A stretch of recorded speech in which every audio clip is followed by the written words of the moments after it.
ते कर्मी तरी वर्तती. हे कर्म जे बुद्धियुक्त लोक आहेत, बुद्धियोगाने काम करणार, ते काम तर करतात. ते म्हणजे कोण? बुद्धियुक्त जे लोक आहेत ते. कर्मी तरी वर्तती, कर्म तर करत असतात. परी कर्म फळा नातळती, पण कर्मफळाच्या कडे मात्र इच्छा देत नाहीत, त्याला चिकटत नाहीत, त्याला मनाने पण चिवत नाहीत. आणि यातायाती लोपती अर्जुनातया, आणि मग त्याला यातायात म्हणजे कुठली? जन्ममरणाच्या फेऱ्या त्यांच्या संपून जातात. लोपती म्हणजे संपतात त्यांच्या, म्हणजे कोणाच्या? बुद्धियुक्त जे आहेत. बुद्धियोग कुठला? तर समत्व चित्ताचे, आणि जिथं मन आणि बुद्धीचं ऐक्य आहे असं. मग निरामय भरित, आणि मग हे जे उपद्रव बुद्धियोगाचं आचरण करणारे लोक आहेत ते निरामय अशा पावती पद अच्युत. अच्युत पद म्हणजे कधी न गळणारे पद ते पावतात. ते बुद्धियोग युक्त धनुर्धरा, बुद्धियोगाने युक्त असल्यामुळे ते अनामय अशा अच्युत अशा पदाला पावतात. कधीही न ढळणाऱ्या अशा मोक्ष पदाला ते जातात. जन्मबंधनापासून मुक्त होतात. जन्मबंध हे निर्मुक्त, जन्मबंधनापासून मुक्त होतात. असे हे बुद्धियोग महत्वाचा आहे. म्हणजे गीतेमध्ये जरी कर्मयोग, ध्यानयोग, ज्ञानयोग, भक्तियोग म्हणत असले तरी सगळ्यात महत्वाचा कुठला आहे? बुद्धियोग. कारण यांनी बुद्धियोग असंच त्याला म्हटलंय. ज्ञानेश्वरीमध्ये किंवा गीतेमध्ये बुद्धियुक्ता असं म्हटलेलं आहे. त्यामुळे बुद्धियोग हा महत्वाचा. ती बुद्धी आपण कशी तयार करायची त्याचं ट्रेनिंग आहे. म्हणजे अशी प्रकारची बुद्धी कशी झाली पाहिजे. कारण जास्तीत जास्त आपण मनाशी संबंधित असतो. आपल्या मनाला काय आवडतं काय नाही, मनाला कसं वाटतं, चांगलं वाटतं वाईट वाटतं, अशाशी संबंधित जास्त असतो आपण. पण बुद्धिपूर्वक काम आणि बुद्धिपूर्वक केलेल्या कामाच्या कर्मफलाचा त्याग, म्हणजे या ठिकाणी कसं राहिलं पाहिजे, ज्याला आपण रॅशनल म्हणतो. म्हणजे मानसिक त्याच्यामध्ये काही आणायचं नाही, मनाचे बंध काही आणायचे नाहीत. प्रेम आहे, ईर्ष्या आहे, द्वेष आहे, मोह आहे, ममता आहे, हे काही मध्ये आणायचं नाही. मनाच्या संबंधामधले जे जे काही भावभावना असतात त्या या कर्म करताना मध्ये आणायचं नाही. तर कर्म कसं करायचं? फक्त समचित्ताने आणि कर्मफलाचं आपल्याला काहीही इच्छा नाही अशा भावनेनी ती कर्म करायची. अगदी पूर्णतः व्यावहारिक पातळीवर असं म्हणू आपण. त्याला कुठेही मानसिक त्यांनी संबंध लावायचा नाही. पण इतकं आपल्या हातनं होत नाही, कारण आपण मनाने गुंतल्याशिवाय आपण कर्म करत नाही. स्वयंपाकात सुद्धा मन घातल्याशिवाय स्वयंपाक चांगला होईल का? साधी गोष्ट आहे. मनापासून केला तरच चांगली होते कुठली पण गोष्ट. अभ्यास मनापासून करावा लागतो, स्वयंपाक मनापासून करावा लागतो, ऑफिस मधलं काम मनापासून करावं लागतं, शिकवायचं मुलांना तर मनापासून शिकवावं लागतं, मुलांनी मनापासून शिकावं लागतं. मग इथे तो अर्थ घ्यायचा का? तो तसा नाही घ्यायचा. तर समचित्त राहिलं पाहिजे. त्यामुळे चित्ताचं समत्व हे जास्त महत्वाचं. तुम्ही शिकवत असताना सुद्धा समचित्त असलं पाहिजे, किंवा शिकत असताना सुद्धा इकडं तिकडं मन गेलंय, कोणाचा तरी द्वेष केलाय किंवा कोणाच्या पेक्षा तरी आपल्याला जास्त मार्क मिळायला पाहिजेत म्हणून चांगला अभ्यास करायचा असं नको. मन तर लागतंच त्या ठिकाणी, त्याशिवाय तर आपण काही करू शकत नाही, कारण आपला रोजचा अनुभव तसा आहे. त्यामुळे मन न घालता कर्म करा असं म्हणणं पण बरोबर नाही. मन तर पाहिजे, पण ते कसं पाहिजे? सम. चित्त कसं पाहिजे? सम पाहिजे.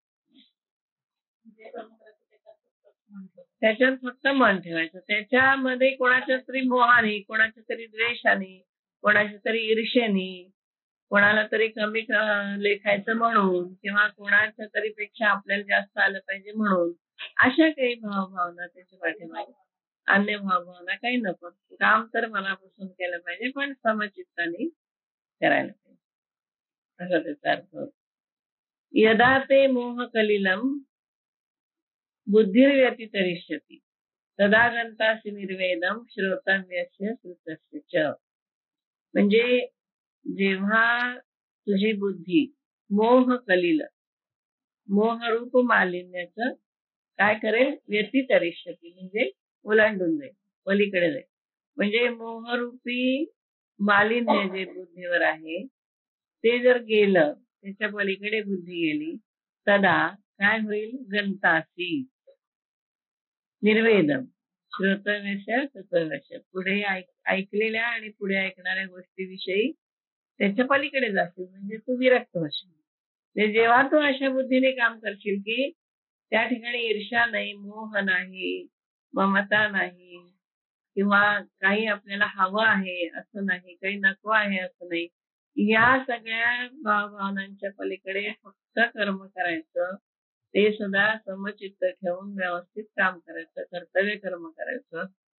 अशा बुद्धीने जर कर्म केलं तर काय होईल, हळूहळू तशी सवय लागून बुद्धी कुठे जाईल, मग ती व्यतितरिष्यती, मोह कलिलम व्यतितरिष्यती, म्हणजे मोहाचं जे चिखल आहे, मोहाचं जो मालिन्य आहे, त्या मोहाच्या मालिन्याच्या पलीकडे बुद्धी जाईल, म्हणजे मग ते जाईल हळूहळू, सवयीने जाईल. अभ्यास आहे तो. अभ्यास कसा असतो, पुन्हा पुन्हा प्रवृत्ती अभ्यास, हा एकच गोष्ट परत परत करत राहिली की त्याला म्हणायचा अभ्यास. मुलांना आपण म्हणतो अभ्यास कर, म्हणजे काय, गणित सोडवली असली तरी पुन्हा एकदा गणित सोडवायची, धडा वाचला असला तरी पुन्हा एकदा धडा वाचायचा, म्हणजे पुन्हा ते गोष्ट करत राहायचं, त्याला म्हणायचं अभ्यास. तर असा अभ्यास जे करत राहिलो आपण, तर ही मोह कलिल व्यतितरिष्यती असं होईल. म्हणजे मोह मोह म्हणजे आता हे सगळं धरायचं आपण, मोह, ममता, माया, त्याच्यामध्ये ईर्ष्या, द्वेष, हे सगळं आपण गृहीत धरायचं. याच्या पलीकडे बुद्धी जेव्हा शांत होईल आणि शांत बुद्धीने जेव्हा आपण कर्म करू, आणि कुणाचंही झालं तरी काहीतरी हेतू मनामध्ये असतोच की नाही, पण आपल्या पुरता हा हेतू धरायला काहीच हरकत नाही, की आपलं कर्तव्य आहे हे काम करणं, आणि हे काम चांगलं केलं तर आपल्याला प्रमोशन मिळेल असं म्हणलं तर काय बिघडत नाही. पण दुसऱ्याला नको मला हवं असं म्हटलं की बिघडत. हा, म्हणजे ती ईर्ष्या आली, त्या ठिकाणी मोह आला, आणि मग त्याला मिळेल, मला मिळेल की नाही अशी एक शंका मनामध्ये येते. तेव्हा ह्या कुठल्या शंका कुशंका मनामध्ये नको, म्हणून समत्व चित्तात, हे सगळं त्या समत्व चित्ताचेला धरून आहे. हे जे आहे ना बुद्धियुक्त म्हणले ते योगा कर्मसु कौशलम जे म्हटलेलं आहे ना, तो कर्मसु कौशलम म्हणजे तिथे कर्मसु कौशलम आहे, कर्मामध्ये कौशल्य, कर्म कौशल्यपूर्वक करायचं. म्हणजे कसं करायचं, तर मोह नको बुद्धीला. मोहामध्ये या सगळ्या गोष्टी आहेत, ईर्ष्या, द्वेष, राग, आसक्ती, हे यातलं काही नको, हे लक्षात घ्यायचं. म्हणून ते तदा गंतासी निर्वेदम श्रोतव्यस्य श्रुतस्य च, हा महत्वाचा श्लोक आहे. जेव्हा तुझी बुद्धी मोहरूप मालिन्याचे अतिक्रमण करेल, तेव्हा तू पूर्वी ऐकलेल्या आणि पुढे ऐकणाऱ्या गोष्टीविषयी विरक्त होशील. तेव्हाच होशील केव्हा, जर योग कौशल्याने कर्म केलं तर, योगा कर्मसु कौशलम, कर्म जर कौशल्याने केलं. आणि आपण संसारी लोक आहोत, आपल्याला कर्म केल्याशिवाय पर्याय, त्यामुळे मग हे कर्म कसं करायचं की जेणेकरून आपल्याला त्याचा बंध लागणार नाही. आपल्या दृष्टीने तेच महत्वाचं आहे ना, कर्म करायचं पण कर्माचा बंध लागणार नाही. मग त्याच्यामध्ये काही नको, मोह नको, ईर्ष्या नको, द्वेष नको, राग नको, आसक्ती नको, काहीच नको. तू ऐसा तै होशी जै मोहाते या सांडिसी. अगदी सोपं सांगितलंय की तू जर या मोहाला बाजूला काढून टाकलंस, म्हणजे काय, काढून टाकलं मोहाला मनातलं, काढून टाकलं, आणि असा जर झालास, असा म्हणजे कसा, कर्मसु कौशलम असा जर झालास, तर काय होईल, आणि वैराग्य मानसी संचलेल, मग मनामध्ये वैराग्य, सवयीवर आहे सगळं, सवय लावून घेणार आहे. गीता जरी आपण किती वेळा वाचली, जर आपण प्रॅक्टिस केली नाही तर त्याचा काही उपयोग नाही. म्हणून आपण ती प्रॅक्टिस करायला पाहिजे कर्म करताना सुद्धा, की करायचं तर सगळं व्यवस्थित, पण ते करत असताना त्याचे काय परिणाम होतील याच्याकडे, म्हणजे अविवेकांनी पण करू नये, नाही तर लहान मुलं धडाधड कामं करतात आणि काय होईल, कुठे पडू आपण, काय काय विचार करत नाही. आपण म्हणतो जरा परिणामाचा विचार करत नाही. ते इथे लागू नाही पडायचं. परिस्थिती म्हणून ना याला ना अध्यात्मामध्ये काय किंवा इतर ठिकाणी काय तारतम्य लागतं. कुठलीही गोष्ट तारतम्याने घ्यायची असते, अगदी एका टोकाची घ्यायची नाही. नाहीतर मग प्रॉब्लेम येतो. मग अध्यात्म काय किंवा व्यवहार काय, दोन्हीमध्ये काही जमत नाही. तारतम्य ठेवायला पाहिजे की विचार तर सगळा करायचा, पण अपेक्षित त्याचे निर्णय पण लागला पाहिजे. आता अभ्यास व्यवस्थितच करायचा, पण अभ्यास करत असताना दुसऱ्यापेक्षा मला मार्क जास्त हवेत हा विचार नको. मला मार्क हवेत हे तर पाहिजेच की, त्याशिवाय अभ्यास तर काही होणार नाही. पण त्याच्यापेक्षा मला जास्त पडायला पाहिजे किंवा माझं असं व्हायला पाहिजे, असं भावभावना बघा फार थिन लाईन आहे अशा अपेक्षेमध्ये आणि याच्यामध्ये. असं कुठे आपल्याला अशी बॉर्डर काढता येत नाही. की असंच म्हणायला पाहिजे तसंच म्हणायला पाहिजे. म्हणून आपण काय लक्षात ठेवायचं की ह्या बाजूचं आपल्याला काही नसतं. काम व्यवस्थित करायचं, मनापासून करायचं आणि आपलं कर्तव्य आहे असं म्हणून करायचं, आपल्या हितासाठी करायचं. कारण संतांनी पण सांगितलं ना की आपलं हित करून घ्या, अहित करा असं कोणी म्हटलेलं नाहीये. त्यामुळे हित तर करून घ्यायला पाहिजे, पण हित करून घेत असताना जे कर्मामध्ये चित्ताची समता पाहिजे तेवढी फक्त लक्षात ठेवायची. म्हणजे कर्मसु कौशलम हा भाग महत्वाचा. युद्ध सुद्धा करायचंय, पण कसं करायचंय, आता माझं कसं होईल किंवा अमुक असले काही विचार नाही. तर या क्षणी आपल्याला हा शत्रू आहे आणि शत्रूला आपल्याला हरवायचं, एवढी गोष्ट अर्जुनाला लक्षात ठेवायची होती. म्हणून तो काय म्हणतो की वैराग्य मानसी संचरेल, मग निष्कळंक गहन उपजेल आत्मज्ञान. हे एकदम आता आत्मज्ञानाकडेच गेले. जेव्हा मनाचं चित्त शांत होईल तेव्हा आपोआप आत्मज्ञान उपजेल. ते आतमध्ये असतच ना. ज्ञान काही कोणी कोणाला देत नाही बघा. तुम्ही किती सगळे वेद वाचले तरी तुम्हाला असं दिसेल की आत्मा असा आहे असं कोणी सांगितलेलं नाही.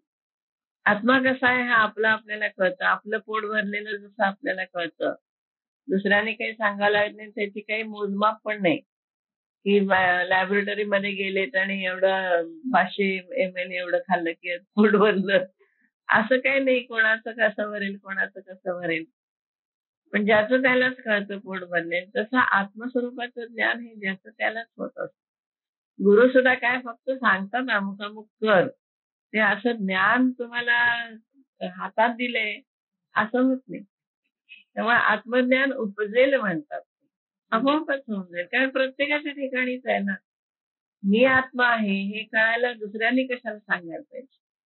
दुसऱ्यांनी सांगून उपयोगही नाही त्याचा, कारण ते आकलन होत नाही. त्यामुळे आत्मज्ञान होणं ही एक मोठी, तसं म्हणाल तर आश्चर्याची गोष्ट. कारण आत्मा कशानेच मिळत नाही. उपनिषदामध्ये सुद्धा काय सांगितले, नायम आत्मा प्रवचनेन लभ्य न बहुना श्रुतेन. तुम्ही खूप ऐकलं म्हणूनही आत्मा मिळतो असं नाही, आणि तुम्ही खूप प्रवचन केलीत म्हणूनही आत्मा मिळतो असं नाही. तर त्याला स्वतःलाच प्रकट व्हावं लागतं. आत्मा स्वतःला उलगडतो, त्यामुळे त्यांनी उलगडलं की तो आपल्याला दिसतो. पण हा ज्याचा त्याला अनुभव आहे, हा दुसरा कोणी कोणाला देऊ शकत नाही. गुरु सुद्धा नाही. गुरु फक्त तुम्हाला त्या दृष्टीने मार्गदर्शन करतात की असं केल्यानंतर तुला आत्मज्ञान होईल, अमुक अमुक एक पद्धतीने आचरण करा, अमुक अमुक एक पद्धतीने कर्म करा, मग आत्मज्ञान आपोआप होईल. कारण ते ज्याच्या त्याच्यापाशी आत्मा आहे ना. एकाचा आत्मा दुसऱ्याला देता येत नाही काढून, किंवा असं दाखवता येत नाही की हा आत्मा आहे बघ, असंही नाही. नाथांनी सुद्धा म्हणले की मोक्षाची काही वाटी नसते, शिष्याच्या ओठाला लावली. त्यामुळे तो आपोआपच ज्याच्या त्याच्यापाशी असतो. म्हणून यांनी सुद्धा काय म्हणलंय की उपजेल आत्मज्ञान, उपजेल, आपोआप तुम्हाला ते समजेल आणि आत्मज्ञान तुझ्या ठिकाणी उत्पन्न होईल. आणि काय होईल, तेणे निचाडे होईल अपैसे, होईल मन अपैसे तुझ्या. अपैसे म्हणजे आपोआप मन कसं होईल, त्या योगे सहज निरीच्छ होईल. निचाडे होईल म्हणजे काय, निरीच्छ होऊन जाईल. म्हणजे तुला वैराग्य प्राप्त होईल थोडक्यात. आता वैराग्य प्राप्त झालं म्हणजे सगळं सोडून गेलाय तो माणूस असंही नाही. तर त्याच्यामधली सगळ्या गोष्टीमधली आसक्ती, राग, मोह, ममता हे सगळं कमी होते आणि त्याला कळेल की नाही हे सगळं आत्मस्वरूप आहे. त्यामुळे कोणाकोणाचा मोह कुणी धरण्यामध्ये काही अर्थ नाही. तेथ आणिक काही जाणावे का मागीला ते स्मरावे हे अर्जुना आघवे पारुशेल. तिथं काही अशी स्थिती झाल्यानंतर अजून काही समजून घ्यावं किंवा जे ज्ञान पाठीमागे मिळवले ते आठवावं अशी परिस्थिती जागच्या जागी राहील, बाजूला राहील. म्हणजे त्यातलं काही तुला लागणार नाही. वैराग्य ही एक अशी गोष्ट आहे की त्याच्यामध्ये तुम्हाला काही नको असतं, तुम्हाला काही हवंय असं वैराग्यामध्ये होत नाही. शंकराचार्यांनी तर म्हणले यद आहारेव विरजेत तद आहारेव प्रव्रजेत. ज्या क्षणी तुमच्या मनामध्ये वैराग्य उत्पन्न होईल त्या क्षणी तुम्ही संन्यासी झाला. मग तुम्ही संन्यासीची वस्त्र घाला किंवा घालू नये. ते आपलं देतात म्हणजे कसं लोकांना कळावं की हे आता संन्यासी आहेत, त्यांचं सगळं आचरण वेगळं आहे म्हणून ते संन्यासीची वस्त्र घालतात. पण आपल्यासारख्याना जर एखाद्या वेळेला खरोखर वैराग्य उत्पन्न थोडा वेळ होता आपल्याला, कधी कधी नाही असं नाही. वैराग्य कधी कधी वैराग्य येतं, निराशा येते, ती आपली निराशा असते तशी. पण वैराग्य म्हणजे खरोखरच सगळ्यातून मन आपोआप बाजूला झालं की पूर्ण परिपूर्ण, आता काही नको हवं मला, माझं सगळं झालेलं आहे किंवा मला कशाची अपेक्षा नाहीये किंवा कशाची आसक्ती नाहीये. असं ते सुद्धा ज्याचं त्यालाच कळतं. वैराग्य पण ज्याचं त्यालाच कळायला पाहिजे. आपण म्हणून काय उपयोग नाही. या निचाडे होईल मन, मनातलं सगळं निघून जाईल. निचाडे होईल म्हणजे काय, सगळं निघून जाईल मनातलं, मनात काही राहणार नाही. मागचं समजून घ्यावं आणि मागं मिळालेलं ज्ञान पुन्हा आठवावं आणि काही जाणावे का मागीला ते स्मरावे हे अर्जुना आघवे पारुशेल. काही पाठीमागचं आठवावं आता किंवा काही नवीन ज्ञान मिळवावं असं काही आता वाटत नाही. म्हणजे थोडक्यात सांगायचं तर कृतार्थता येते, परिपूर्णता येते की आपलं सगळं पूर्ण आहे. आता आपण कसे आहोत, पूर्ण आहोत, आपल्याला काही कशाची आवश्यकता नाही. म्हणजे थोडक्यात पूर्णत्व म्हणा, पूर्णत्व प्राप्त होतं ते सुद्धा मनापासून होतं. मग काही कशाची अपेक्षा राहत नाही, काही नाही. श्रुती विप्रतिपन्ना ते यदा स्थास्यति निश्चला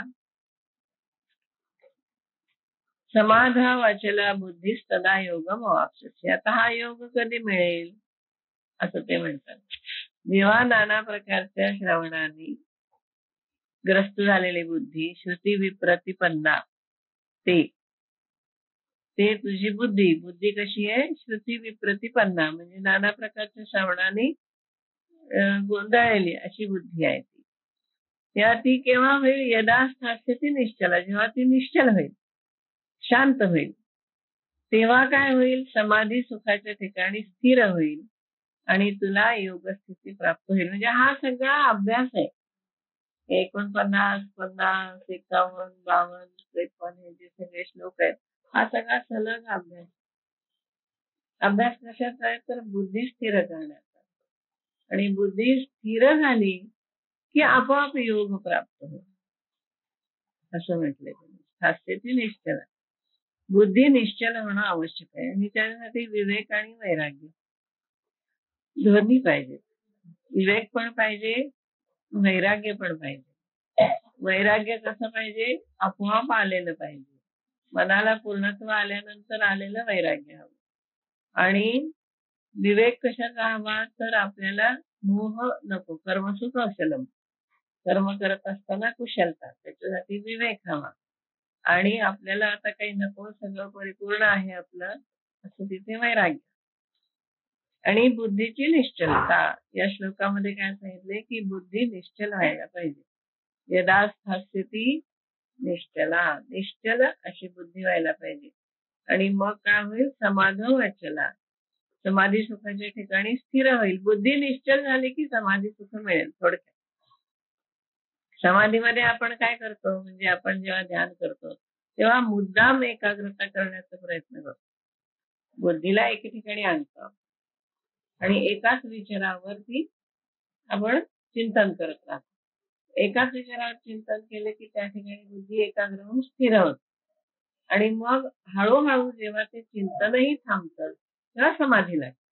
ती काय स्थिती सगळ्यांना प्राप्त होते असं नाही, पण निश्चल बुद्धी झाल्यानंतर आपोआप शांत मन होऊन त्या ठिकाणी बुद्धीची पूर्ण स्थिरता झाली की विचार काही येत नाही, स्थिर होऊन जात सगळं त्या ठिकाणी. असं आहे समाध वाचला बुद्धिस्तदा योग महापशी, म्हणजे श्रुती विप्रतिपन्ना. काय म्हणलंय, आधी आपली बुद्धी कशी असते, तिच्यामध्ये अनेक फाटे असतात. बुद्धी आपली एके ठिकाणी नसते कधी. म्हणजे हेच आपल्याला चांगलंय, तेच आपल्याला चांगलंय हे आपल्याला कळत नाही. म्हणजे आपल्या दृष्टीने आपल्या बुद्धीमध्ये अनेक संशय असतात. मग मार्ग कुठला पाहिजे त्याच्याबद्दल संशय असतो, अध्यात्माचा मार्ग कुठला पाहिजे त्याच्याबद्दल संशय असतो, व्यवहार करावा अध्यात्म करावं याच्याबद्दल संशय असतो. व्यवहार करताना अनेक शंका आपल्याला येतात, हे बरोबर आहे का ते बरोबर आहे असं येतं. अध्यात्म करताना आपल्याला अनेक शंका येतात, कोणाचं ऐकावं कोणाचं नाही, मग हे ऐकलेलं बरोबर आहे का ते ऐकलेलं बरोबर आहे, मग हे ऐकून काय होणार आहे. काही काही वेळेला आपण ऐकत असताना सुद्धा वाटतं आपल्याला काय फायदा आहे याचा ऐकून. ऐकलं खरं, आपण अख्खं महाभारत ऐकलं, काय वेळ झालं, आपल्या आयुष्यामध्ये काय फरक पडला. म्हणजे असं येतात की नाही शंका मनामध्ये. म्हणजे आपल्या बुद्धीला काय असतं, अनेक फाटे असतात, अनेक गोष्टी आपल्या मनामध्ये येत असतात, अनेक शंका आपल्या मनामध्ये येत असतात आणि असं पक्की नसते की हा हे ऐकल्यानंतर हेच होणार आहे असं आपल्या मनामध्ये निश्चित असं नसतं. त्यामुळे हे जे श्लोक आहेत ना, हे समजायला जरी सोपे असले ना तरी तशी बुद्धी निर्माण करणं ही गोष्ट खूप अवघड आहे. अभ्यासाने होते ती, आणि अभ्यास हा सातत्याने करावा लागतो. ओके नाही, कुठली तर तुम्हाला साधी सवय लावून घ्यायची. परवा पेपरला होतं की 40 दिवस तरी तुम्हाला ती गोष्ट करावी लागते कंटिन्युअस त्याच वेळेला, तेव्हा ती सवय लागते.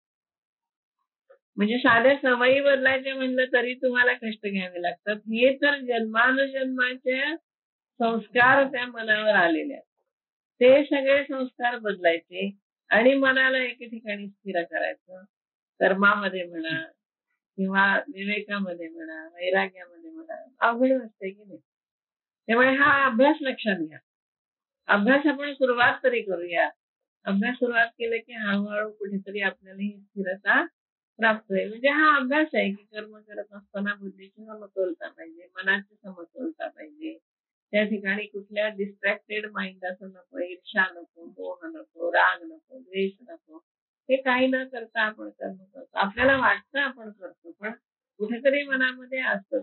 इव्हन आपण मुलांना सुद्धा म्हणतो त्याला बघ किती मार्क पडले, तुला नाही पडले. म्हणजे त्याच्या मनामध्ये तेच येतं की नाही की आता त्याच्यापेक्षा आपल्याला जास्त मार्क मिळायला पाहिजे. म्हणजे आपण चांगल्या निरामय स्पर्धेसाठी म्हणतो आपण की स्पर्धा चांगली पाहिजे, निरोगी स्पर्धा पाहिजे, पण तरी सुद्धा ते मन इकडे तिकडे होतच ना, चंचलता येते. त्यामुळे हा अभ्यास म्हणाला तर तसा अवघड आहे. त्यांनी जो अभ्यास सांगितलाय ती बुद्धी कशी आहे, एकदम समाधी स्थितीमध्ये बुद्धी न्यायची, इतकं सोपं नाही. एकदम समाधी स्थितीमध्ये इतकी निश्चल बुद्धी करणं खूपच अवघड गोष्ट आहे. आणि कशी असते ती, मुळातच आपली खूपच चंचल असते, आपल्याला कळत नाही. पण आपण थोडस जर शांतपणाने बसलो आपण तर आपल्या लक्षात येईल की एका मिनिटामध्ये 60 पेक्षा जास्त विचार आपल्या मनात येतात. 60 सेकंद असतात की नाही एका मिनिटात. एका मिनिटामध्ये सुद्धा 60 पेक्षा जास्त विचार मनामध्ये येतात, इतकं आपण चंचल आहे. ध्यान करण्याला तुम्ही सुरुवात केली ना की तुमच्या बरोबर लक्षात येईल की नाही आपण करू शकत.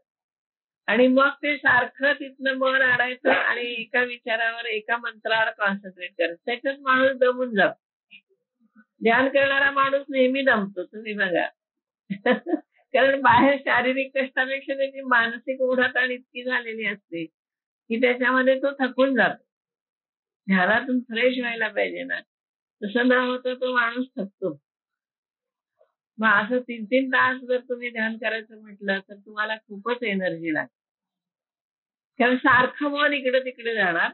सारखं तुम्ही त्या मंत्राकडे आणणार आणि त्या मंत्रावर कॉन्सन्ट्रेट करण्याचा प्रयत्न करणार. जरासं करायला गेलं, की परत कुठल्यातरी आठवणी काहीतरी होतं आणि परत आपण करायला गेलो तर साधं आता तुम्ही बघा काही काम पूजा करत असो आणि आपल्याला बाईने सांगितलं असेल, की आज मी लवकर येणार आहे बरं का, लवकर जरा मशीन-बिशीन लावायची. तर आपल्याला विसरलं तर पूजा होईपर्यंत अस्वस्थता असते, की आज मी लवकर येईन. आता कसं होईल? त्यापेक्षा आधी मशीन लावून यावं. मग पूजेला बसावं. असं काहीतरी. म्हणजे इतक्या मन इतकं आपलं अस्थिर असतं. खूपच अस्थिर होतो आपण. जसं ध्यान करताना सुद्धा असं काहीतरी आपल्याला आठवतं, की अरे तेव्हा आपण तसं नाही करायला पाहिजे. तर ते मनामध्ये येतातच ते विचार. मग पुन्हा त्यातनं बाजूला काढायचे आणि पुन्हा आपल्या कुठला जो मंत्र आपण म्हणत असू त्या मंत्रावर आणायचं. ते खूप मोठी ओढाताण आहे. मग इतकी दिसतात श्रुती विप्रतिपन्ना म्हणले. खूप सगळ्या प्रकारचं ऐकून हे करून बुद्धी अशी संशयाने ग्रस्त झालेली आहे. कुठलंही तुम्ही व्याख्यान ऐकताना बघा, थोडा वेळ का होईना तुमचं कॉन्सन्ट्रेशन जातं. अगदी पूर्ण वेळ तुम्ही सगळ्याच्या सगळा शब्द तुमच्या मनामध्ये गेलेत, असं होत नाही. कुठेतरी आपलं मन जाऊन येतं थोडा वेळ. मग परत आपण म्हणतो, "नाही अरे, आपल्याला हे ऐकायचंय, व्याख्यान चांगलं चाललंय बघा." मग काही असू दे. त्यामुळे श्रवणाला बसताना सुद्धा आपण दासबोधामध्ये बघितलं की नाही 4 समास आहेत श्रवणाचे. की श्रवणाला बसताना सुद्धा कसं बसायला पाहिजे. मागचं सगळं मनातनं काढून शांतपणाने ते सगळं ऐकलं पाहिजे. तर मनाची स्थिरता ही मोठी अवघड गोष्ट आहे. आणि मनाची स्थिरता झाल्यानंतर ही बुद्धी अशा समाधीमध्ये जाते.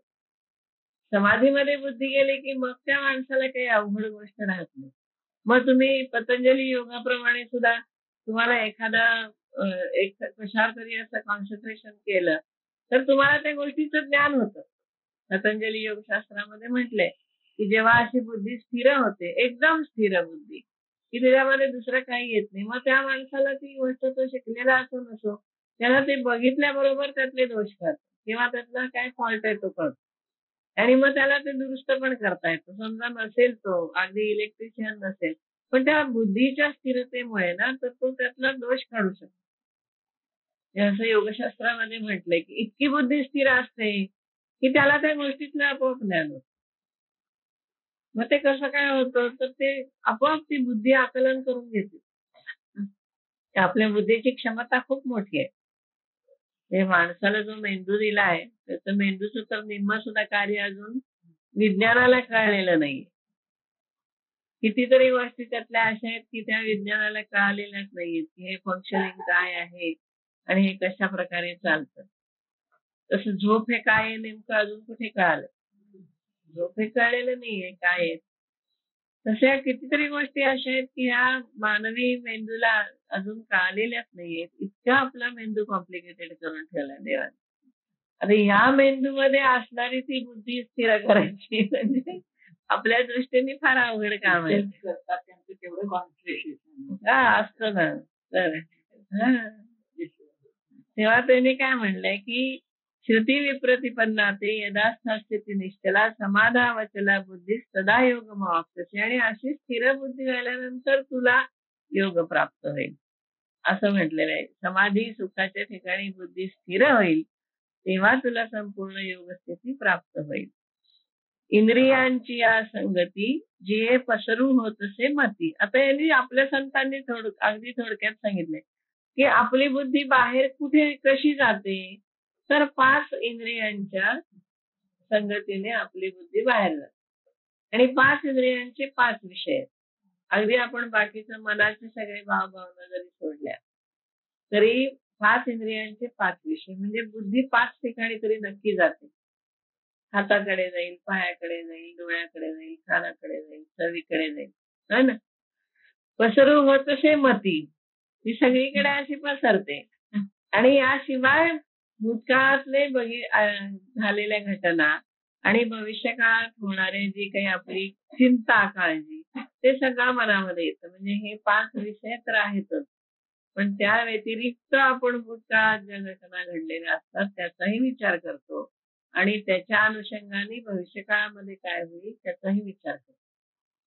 खरं तर एका दृष्टीने जर बघाल व्यवहाराच्या दृष्टीने तर भविष्याची चिंता करून आपली आपली व्यवस्था नीट करायला पाहिजे. हे तर खरं आहे. व्यवहार बघितला तर. पण एकदा तुम्ही व्यवस्था केल्यानंतर मग जनकासारखं. ही सगळी व्यवस्था केलेली आहे मग तरी स्थिरता आहे. पण आपल्याला तरी सुद्धा स्थिरता नसते. ती स्थिरता ही मोठीच अवघड गोष्ट त्यांनी सांगितली की त्यांनी ह्याच्यावर तर सगळी गीता आहे. बुद्धीची स्थिरता, बुद्धीचा योग, मग कर्मामधलं कौशल्य. अगदी तुम्ही जरी थोडक्यात बघितलं तरी सुद्धा एवढी स्थिर बुद्धी खूप अवघड जाते. म्हणून त्यांनी काय म्हणलंय की इंद्रियांची या संगती जी पसरू होत असे मती पसरते बुद्धी सगळीकडे ते स्थिर होईल मागुती आत्मस्वरूप. ती आत्मस्वरूपामध्ये स्थिर व्हायला पाहिजे. केव्हा होईल ती? तर बुद्धी निश्चल झाल्या. बुद्धीची निश्चलता ही त्यांना अपेक्षित आहे. समाधी सुखी केवळ जय बुद्धी होईल निश्चळ तै पावसी तू सकळ योग स्थिती. समाधीच्या सुखामध्ये जर बुद्धी निश्चल झाली तर तू परत सगळी योग स्थिती तुला प्राप्त होईल. आता समाधीमध्ये बुद्धी स्थिर होणं हा अनुभव हा सगळ्यात जास्त त्यालाच येणार की नाही. हा काही कोणी कोणाला देऊ शकत नाही. आणि बुद्धी तशी स्थिर होणं म्हणजे बुद्धीला समाधीचं सुख मिळणं. म्हणून ते काय म्हणतात की क्षणकाल तरी ते सुख एकदा घ्या. एकदा ते सुख घेतलं की तुम्हाला त्याची आवड लागेल असं सांगतात. की शांत असणं मनाची शांतता म्हणजे शरीर सुद्धा तुमचं शांत होतं ना. बुद्धी शांत झाली की मनाची सुद्धा शांतता आणि मन शांत झाले की इंद्रिय सगळी शांत होतात. म्हणजे शरीराची पण एक शांतता असते. म्हणून नेहमी संतांच्या जवळ आपल्याला चांगलं वाटतं. संतांच्याकडे आपण का जातो? आता संत नाहीत तरी आपण जातो की नाही. शेगावला जातो, अक्कलकोटला जातो, गोंदाण्याला जातो, ज्ञानेश्वरांच्याकडे जातो, देहूला जातो. का जातो आपण? तर आपल्याला तिथे शांत वाटतं. का शांत वाटतं? तर ते शांत झालेले असतात. त्यांचे गेल्यानंतर सुद्धा त्यांचा एवढा ऑरा तिथे असतो. तो आपल्याला मिळतो. त्याच्यामुळे आपल्याला शांतता वाटते. तर देवाची पूजा केल्यावर काय शांत वाटतं? तर सगळे मनातले विचार त्यावेळेला दूर होतात आणि हळूहळू मन त्याच्यापाशी एकाग्र होतं आणि त्या एकाग्रतेमध्ये आपल्याला एकदम पूजा केली की शांत निवांत वाटतं. येतं की नाही हा अनुभव प्रत्येकाला येतो. घरात सुद्धा पूजा केल्यानंतर कारण तेवढा वेळ का होईना आपण इंद्रियांचं सगळं विसरून जातो. काही आपल्याला होत असलं तरी आपण विसरतो. काही आपल्याला दुःख असलं तरी आपण थोडा विसरतो. काही आपल्याला चिंता काळजी असली तरी आपण थोडा विसरतो. अशा प्रकारे आपण अगदी त्याच्याविषयी मनातलं सगळं जाऊन त्या देवाच्या तिथे आपण एकाग्र होतो. आणि ते झालं की मग आपल्याला छान एकदम शांत वाटतं. म्हणजे शांतता असणे मनाची, बुद्धीची, शरीराची हे याच्यामध्ये सुख आहे. सुख बाहेर इकडे तिकडे जाण्यामध्ये धावण्यामध्ये नाही. म्हणून कुठे तुम्ही धावू धावू सुख मिळेल असं म्हणलं तर ते मिळत नाही. सुख त्या ठिकाणी मिळेल. मग कोणाला गोंदाल्याला तशी शांतता मिळेल, कोणाला शेगावला तशी शांतता मिळेल, कोणाला आळंदीला तशी शांतता मिळेल. त्याच्या आवडीनुसार किंवा टेम्परामेंट प्रमाणे त्याला तिथे तिथे मिळेल. कोणाला मंदिरामध्ये शांतता मिळेल. पण शांतता मिळाली की सुख आहे. शांत म्हणजे सगळ्या दृष्टीने बाहेरच्या आवाजाची शांतता असं नव्हे तर मनातून शांत, बुद्धीची स्थिरता आणि शरीराचे अवयव पण शांत झाले पाहिजे. त्यांना सुद्धा हे बघ ते बघ ते बघ ते कर हे कर असं काही नको. म्हणून सगळं झाल्यावर शांतपणाने बसावं. ध्यानाला सुद्धा बसायचं असतं म्हणजे मग मनामध्ये इकडे तिकडे काही.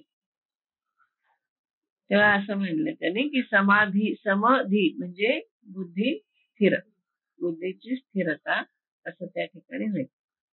मग आता हे सगळं सांगितल्यानंतर अर्जुनाला असा प्रश्न पडतो की असं म्हणून ओळखायचा कसा. एखादा माणूस असा आहे का मुळात आपल्याला तर दिसत नाही. आपल्याला संत फक्त माहिती ते सुद्धा आपल्या समोर असे कोणी संत नाही. हे होऊन गेलेले संत आहेत. हो की नाही? आता समोर आहेत का? आणि जेव्हा समोर होते तेव्हा ते किती लोकांना कळले? हो की नाही? गोंदवलेकर महाराज समोर असताना किती लोकांना कळलं की हे संत आहेत किंवा हे अशा प्रकारे उच्च पदाला पोहोचले किंवा यांना मोक्ष मिळालेला आहे. किती लोकांना कळलं असेल? अगदी जवळपासच्या काही लोकांना माहित असलं तर.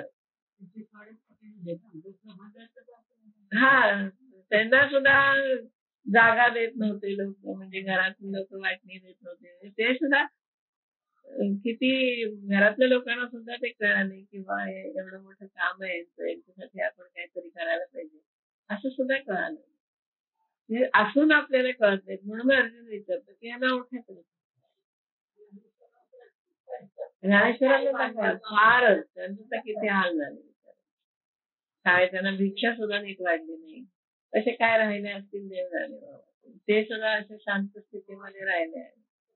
आता पुष्कळ तिथे सोन्या चांदीचं हे घातले किंवा साईबाबांना सुद्धा फार सोन्याचं सगळं मढवलंय. पण त्यावेळेला काय होतं? त्यावेळेला त्यांच्या अंगावर कसे कपडे होते, त्यावेळेला ते कसे भिक्षा मागत होते, काय खात होते, कुठेतरी पडक्या ठिकाणी राहत होते. ते राहायला सुद्धा त्यांना आलिशान असं घर काय दिलं होतं का कोणी? म्हणजे असून समजत नाही. मग तो विचारतो की ह्या माणसांना आपण ओळखायचं कसं? अर्जुन उवाच स्थितप्रज्ञस्य का भाषा समाधिस्थस्य केशव स्थितधी किं प्रभाषेत किमासीत व्रजेत किम. तो विचारतो की अर्जुन म्हणतो हे कृष्णा, असा जर तू ज्या प्रकारचा मला माणूस सांगितलाय असा अखंड समाधी सुख जो भोगतो, जो अखंड समाधीमध्ये जो असतो तो स्थितप्रज्ञ, जे ज्याची बुद्धी स्थिर झालेली आहे असा स्थितप्रज्ञ कोणत्या लक्षणाने ओळखायचा? का भाषा? कुठलं लक्षण आहे त्याचं? हा, आणि तो काय बोलतो, तो कसा बोलतो, किम प्रभाषेत किम आसीत, काय बोलतो, कसा राहतो, व्रजेत किम कशा प्रकारे चालतो, म्हणजे हालचाल करतो, व्यवहार करतो, त्या कसा असतो, हा स्थितप्रज्ञ कसा असतो, तो कसा ओळखायचा, तो कसा बोलतो, त्याचा व्यवहार कसा असतो, तो त्याची लक्षणं काय असतात. भाषा म्हणजे त्याची भाषा कोणती असं नाही, ते लक्षण कशा लक्षणाने तो ओळखायचा, स्थितप्रज्ञेची लक्षणं काय, स्थितप्रज्ञ चालतो बोलतो कसा, राहतो कसा, व्यवहार कसा करतो. कारण त्याला हे तर सगळं करावंच लागणार, कारण तो कसा आहे, कर्म करणार आहे. आता शंकराचार्यांनी संन्यासाचा प्रचार केला आणि काय केलं, कर्मच केलं ना, अखंड कर्म केलं त्यांनी 32 वर्ष. धावपळ धावपळ किती झाली असेल, आणि तेव्हा तर सगळं चालत, हल्ली तर विमानाने फिरतात सगळे महंत लोक सुद्धा विमानाने फिरतात, हो की नाही? हे सगळे विमानाने जाऊन येतात कुठे कुठे. इथून दिल्लीला जायचं असं तरी विमानाने जात. शंकराचार्य पायी फिरले, हा सेतू हिमाचल पायी फिरले, आणि बरोबर काय होतं, एक कमंडलू आणि दंड काय होतं त्यांच्या बरोबर. काय कोणी दिलं असेल का भिक्षा तरी सांगा मला.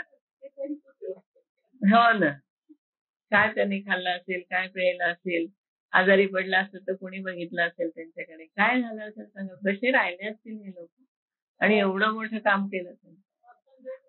समर्थांचंही तसंच आहे, भिक्षा मागून राहायचं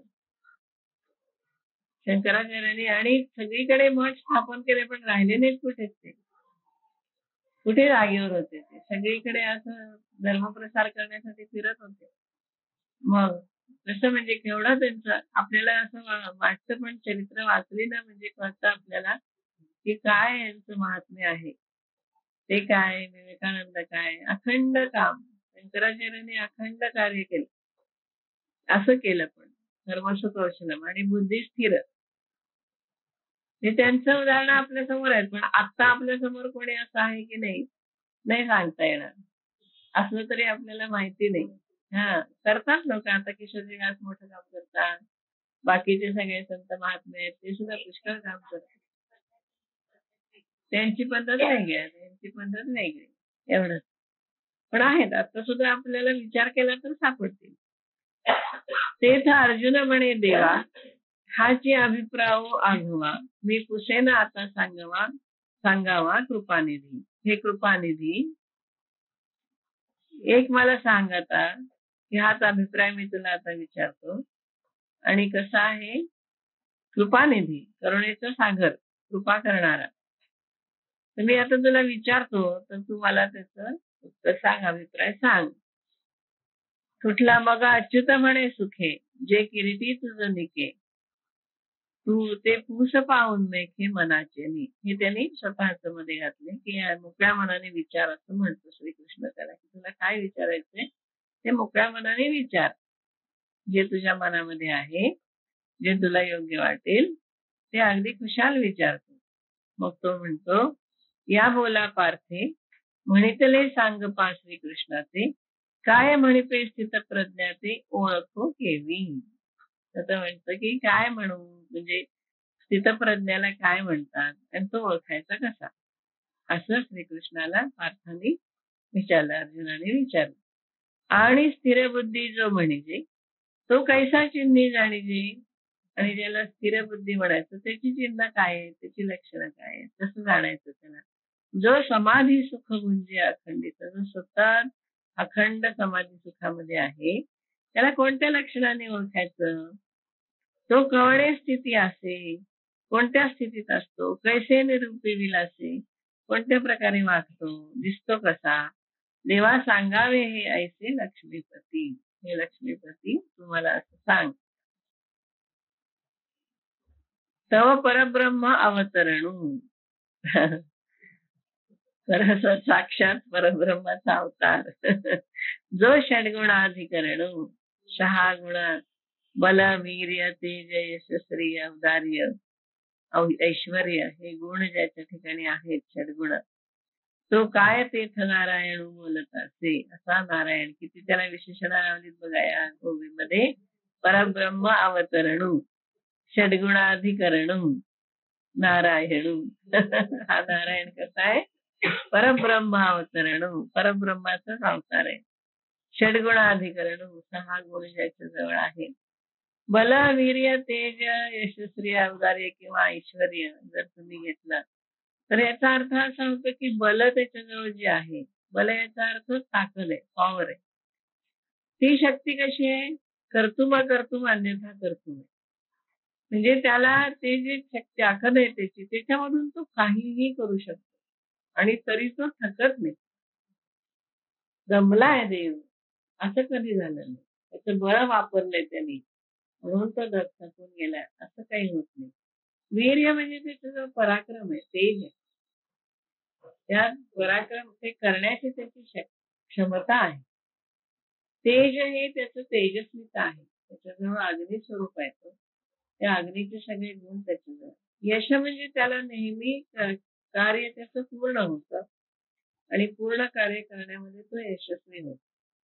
श्री किंवा ऐश्वर्य हे जे आहे, तर त्याच्या सगळा म्हणजे त्याला पाणी हवं असलं तर तो पाणी कोणाकडून मागितलं नाही, अख्खा समुद्र निर्माण केला. तुम्ही साधं बघा, आता पाऊस येतो तर त्या ढगांच्या मध्ये किती पाणी असतं आणि ते पाणी समुद्राची वाफ असते, ते पाणी गोड असतं.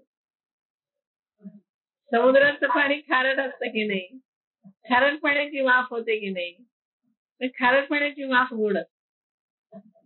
आणि एवढाले ढग एकत्र येतात आणि ते वाऱ्याने वाहिले जातात.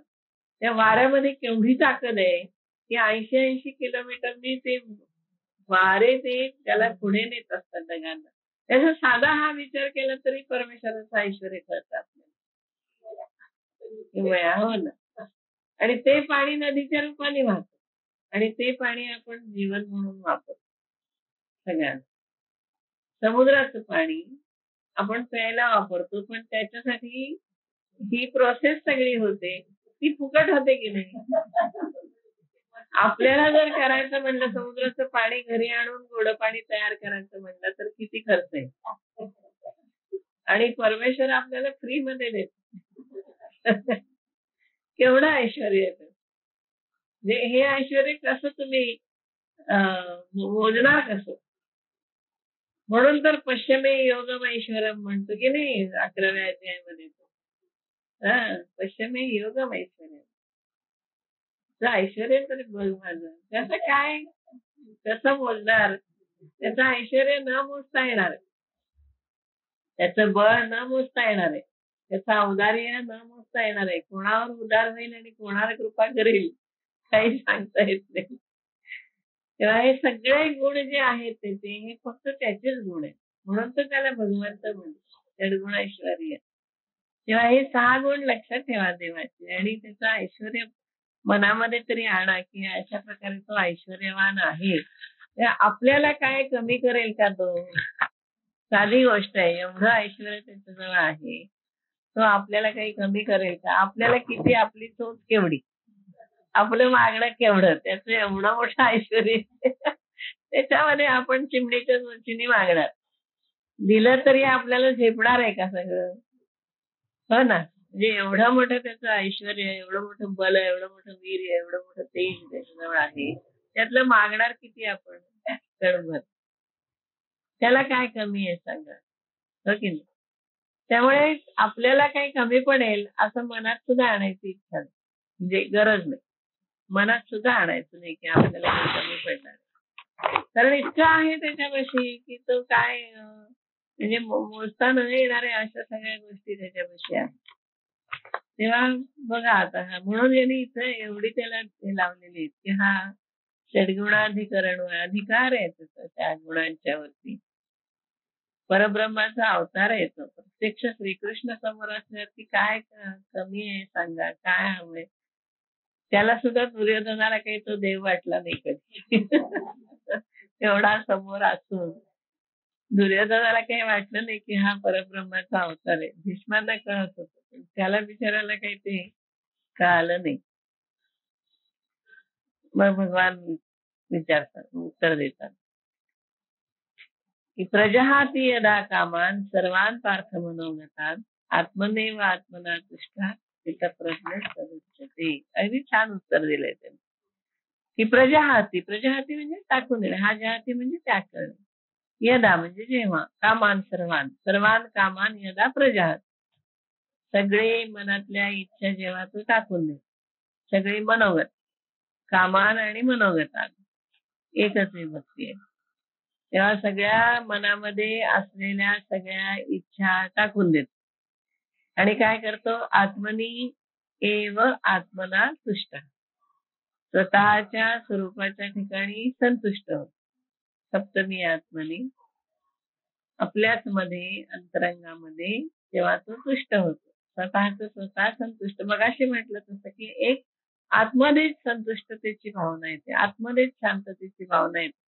की ज्या ठिकाणी इंद्रिय शांत होतात, ज्या ठिकाणी मन शांत होतं, ज्या ठिकाणी बुद्धी शांत होतं, मला आपोआप ती संतुष्टतेची भावना त्या ठिकाणी असते. हे संतांचं लक्षण आहे. संतांमध्येच फक्त आपल्याला दिसतं. आपल्याला कुठल्या माणसामध्ये दिसणं जवळजवळ अवघड गोष्ट आहे. जर दिसलं तर त्याला संतच म्हणायचं. असा जर कोणी दिसला तर तो संत. कारण मग संत ओळखणं सोपं आहे. तर तुष्टा स्थितप्रज्ञ हा तदुच्यते. त्याला स्थितप्रज्ञ असं म्हणतात. म्हणजे हे कसं आहे की म्हणजे सगळं एखादं स्थिर जर आपण विचार केला की समुद्र स्थिर झालाय असं जर लाटा जर सोडल्या तर समुद्र कसा दिसेल? हो की नाही? गंभीर, शांत, खोल असा दिसेल की नाही? तसा तो माणूस असतो. म्हणे अर्जुना परियसी. अर्जुना ऐक. जो हा अभिलाषू प्रौढ मानसी मनामध्ये जी उत्कट विषयासक्ती असते आणि यांनी सगळे मनोगतान कामान प्रजहाती असं म्हणलंय की नाही? सगळे मनोगत सगळ्या कामा सोडून देत. म्हणून ज्ञानेश्वर माऊली असं म्हणतात की जो हा अभिलाषू प्रौढ मानसी. प्रौढ म्हणजे मोठ्या प्रमाणामध्ये उत्कट असते. मनामध्ये जी विषयासक्ती असते, आसक्ती आत्मसुखामध्ये अडथळा आणते है ना. अभिलाषा जी आहे ती मनामध्ये असते ती आत्मसुखामध्ये अडथळा आणते. म्हणे अर्जुना परियेसी जो हा अभिलाषू प्रौढ मानसी तो अंतराय सुखेसी करीता असे. अगदी सोपी होती. तो स्वतःच्या सुखाला अडथळा करतो. म्हणजे मनामध्ये जी अभिलाषा, मनामध्ये जी आसक्ती, ती आसक्ती कशी प्रौढ आहे, म्हणजे खूप मोठी आहे, उत्कट आहे. मनामध्ये असणारी उत्कट अशी आसक्ती, तो अंतराय स्वसुखीस, तो स्वतःच्या सुखामध्ये येणारा अडथळा आहे. खरीच असं ना. म्हणून हे मनामध्ये ज्याच्या काहीही अशी आसक्ती नाही, अभिलाषा कसलीही नाही, सगळं त्यांनी मनातले मनोगत हे सगळे सोडून दिलेत, त्याग केलेला आहे. जो सर्वदा नित्य तृप्त, जो नेहमी स्वतःच्या ठिकाणी संतुष्ट आहे. अंतःकरण भरितू, म्हणजे अंतःकरण ज्याचं आनंदाने भरलेलं आहे, तृप्ततेने भरलेलं आहे. परी विषया माझी पती तू जेणे संगे, परंतु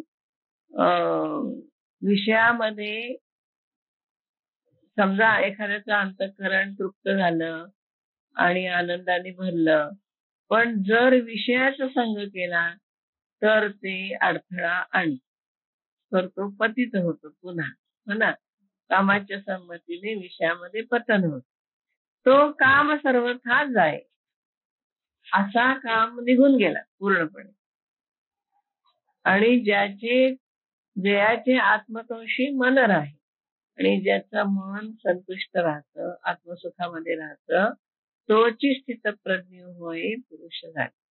तो स्थितप्रज्ञ पुरुष आहे.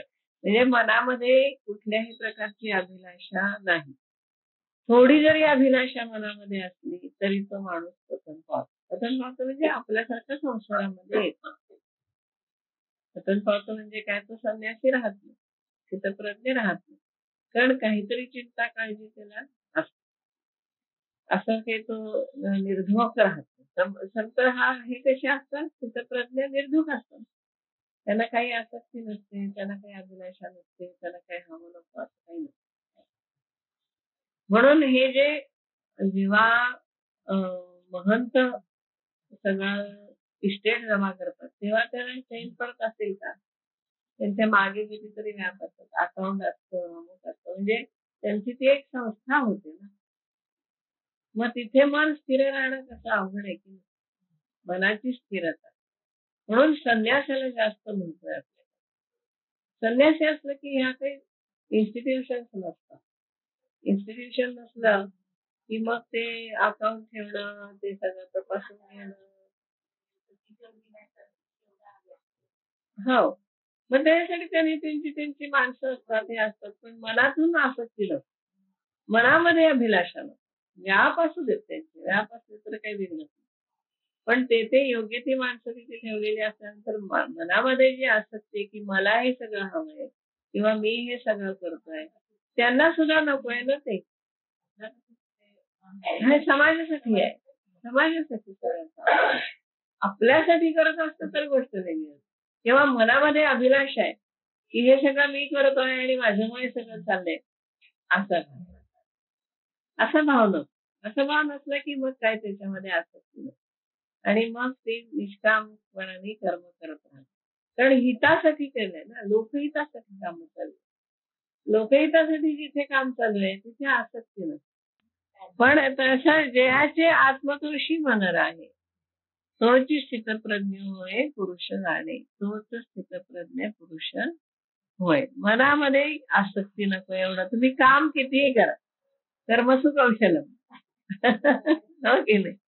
काम कितीही करा, मग मोठ्या संस्था असू देत, मोठं काही असू दे, काही असू दे, पण योग बुद्धियोग पाहिजे, बुद्धी समाधीमध्ये स्थिर पाहिजे. मग तुम्ही कितीही मोठा व्याप वाढवला तरी काही बिघडत नाही, आपोआप ते सगळे काम होत राहतात.